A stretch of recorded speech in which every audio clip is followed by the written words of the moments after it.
حضرت آدم نے یہ سنا کہ یہ اتنی بڑی ہستی ہے، تو جب آپ اس دنیا فانی سے رحلت فرمانے لگے، حضرت کعب الاحبار رحمۃ اللہ تعالی تابعی بزرگ ہیں،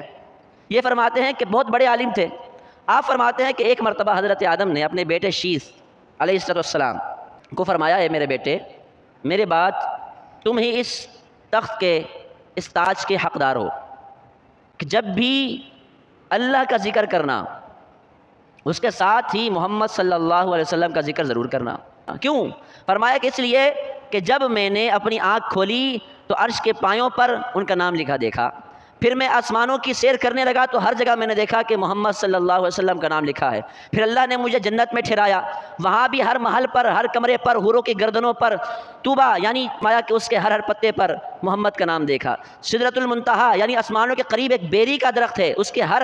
شاخ پر، ہر پتے پر محمد کا نام دیکھا، فرشتوں کی آنکھوں کے درمیان میں نے دیکھا کہ محمد کا نام لکھا تھا۔ اے میرے بیٹے، جب بھی اللہ کا ذکر کرنا، متصل ان کا ذکر بھی کرنا، اور فرمایا ذکر نہ کرنا بلکہ کثرت سے ذکر کرنا، کیونکہ بے شک فرشتے ہر وقت ان کے ذکر میں مشغول رہتے ہیں۔